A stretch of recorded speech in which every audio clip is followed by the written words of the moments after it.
2-3 ദിവസമായിട്ട് നമ്മൾ ഇന്ത്യക്കാരെല്ലാവരും world cup win ചെയ്ത ഭയങ്കര സന്തോഷത്തിലാണുള്ളത്. ആൻഡ് നമ്മൾ കേരളീയസിനെ സംബന്ധിച്ച് ആ സന്തോഷം എന്ന് പറയുന്നത് കുറച്ചും കൂടി ഡബിളാണ്. കാരണം ആ ഒരു വേൾഡ് കപ്പിനെ വിന്നിംഗ് പൊസിഷനിലോട്ട് എത്തിച്ചത് നമ്മുടെ മലയാളിയായ സഞ്ജു സാംസനാണ്. ശരിക്കും ഞാനൊരു ക്രിക്കറ്റ് ഫാനൊന്നുമല്ല, എനിക്ക് ക്രിക്കറ്റിനെ കുറിച്ചൊരു കാര്യമായിട്ടൊന്നും അറിയില്ല. പക്ഷേ ഒരു മലയാളി നമ്മൾ വേൾഡ് കപ്പിനെ വിന്നിംഗ് പൊസിഷനിലോട്ട് എത്തിച്ചു എന്നറിഞ്ഞപ്പോൾ കുറച്ചും കൂടി കൂടുതൽ കാര്യങ്ങൾ അറിയണമെന്ന് തോന്നി.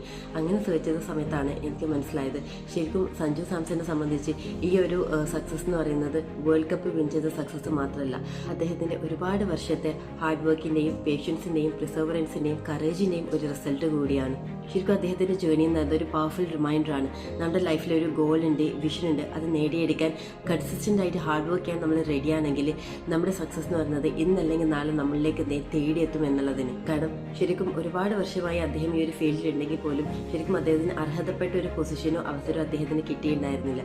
ആൻഡ് ആ ഒരു അവസരം കിട്ടിയ സമയത്താണെങ്കിൽ അദ്ദേഹത്തിന് നല്ല രീതിയിൽ പെർഫോം ചെയ്യാൻ പറ്റിയില്ല.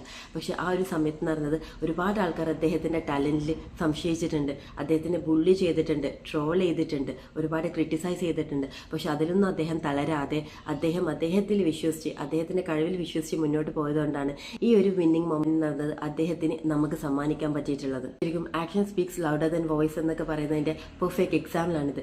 ഇതേപോലെ നമ്മുടെ ലൈഫിലും ഒരുപാട് സിറ്റുവേഷൻസ് വരും. നമ്മൾ ആഗ്രഹിച്ച ഒരു റിസൾട്ട് കിട്ടാത്ത സമയത്ത്, ആഗ്രഹിച്ച ഒരു പൊസിഷനിലോട്ട് നമ്മൾ എത്താത്ത സമയത്ത് നമുക്ക് ഒരുപാട് ഗിവപ്പ് ചെയ്യാമെന്നുള്ളൊരു തോട്ട് വരും. അതേപോലെ ഒരുപാട് ആൾക്കാർ നമ്മളെ ക്വസ്റ്റ്യൻ ചെയ്യും, കളിയാക്കും. പക്ഷെ അതിലൊന്നും തളരാതെ നമ്മൾ വിശ്വസിച്ച് നമുക്ക് മുന്നോട്ട് പോകാൻ പറ്റിയിട്ടുണ്ടെങ്കിൽ ഒരു ദിവസം സക്സസ് നമ്മളിലേക്ക് എത്തിയിരിക്കും. അതുമാത്രമല്ല ഈ കളിയാക്കവരെ കൊണ്ടൊക്കെ കൈയെടുപ്പിക്കാൻ നമുക്ക് പറ്റും. നമ്മൾ ആഗ്രഹിച്ച കാര്യം കിട്ടാത്തതല്ല പരാജയം എന്ന് പറയുന്നത്.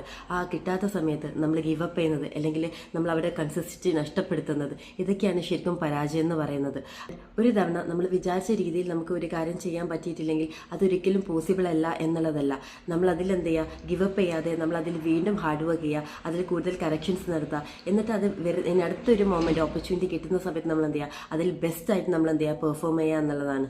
ആൻഡ് ഇന്ന് നമുക്കിവിടെ കാണാൻ പറ്റും, ഇന്ന് ലോകം മുഴുവൻ കൈയടിക്കുന്നത് അദ്ദേഹത്തിൻ്റെ വിന്നിംഗ് മൊമെൻറ്റിന് വേണ്ടി മാത്രമല്ല, അദ്ദേഹത്തിൻ്റെ നെവർ ഗിവ് അപ്പ് ആറ്റിറ്റ്യൂഡിന് കൂടിയാണ്.